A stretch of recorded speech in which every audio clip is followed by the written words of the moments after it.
هعلمك دلوقتي حالا وفي 60 ثانيه بس اسهل طريقه تدي بقى حقنه لاي حد ومن غير ما يحس، وهيشكرك عليها ويقول لك انت اخف ايد انا جربتها. كل اللي هنحتاجه عشان نتعلم سرنجه، امبول وكوره نتدرب عليها، والشخص اللي هنتدرب عليه عامل اللي هياخد الحقنه. تعالى يوسف. يوسف يا جماعه ابن اخويا هو تعبان هياخد حقنه اصلا. احنا في الخدمه يا انكل.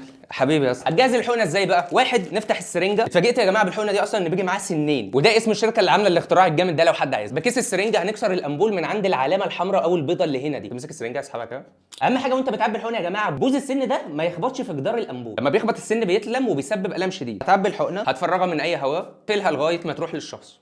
تعالى يوسف. ولا اقول لك هنتدرب على الكوره الاول. هدي الحقنه فين بقى؟ فلنتخيل ان دي الليه اللي هنستخدمها. هديها في الربع العلوي الخارجي. يعني ايه؟ لو انت تخيلتها زي البرتقانه مقسومه 4، 1 2 3 4. لو انت بتدي في الجزء اليمين فانت هتدي الربع ده، هيبقى الربع اليمين العلوي من جهه بره. ولو انت في الجزء الشمال هيبقى الشمال العلوي من جهه بره. الربعين اللي تحت دول محرمات يا جماعه، مالناش دعوه بهم. والان مع المفاجاه الكبرى. اهم حاجه يا جماعه وانا بدي الحقنه شطفه السن تكون لفوق. همسك الحقنه كده ادخلها عمودي، ولا تسرح منك تحت ولا فوق. عارفين المريض بيصرخ متالما، وافضي بالراحه من غير توقف. شكرا. بعد ما اخلص منديل او قطنه وادعك مكان الحقنه. اخر ملحوظتين مهمين، لو الحقنه حجمها كبير اشتري سرنجتين، 5 للتعبئه وتبدل عليها السن بتاع 3 سم لانه بيبقى ارفع فالالم اقل. بعد الحقنه يا جماعه ندخل السن في الكاب بتاعه ونحطها في كيس لوحدها واحنا بنرميها، ونرحم شويه عمال النظافه. طريفكم بيهم يا ريت يعني. قولوا لي بقى لو عايزين اعلمكم الفيديو الجاي ازاي تدي حقنه لنفسك. لايك فولو شير. كان معكم هاني شاكر حسن شحات.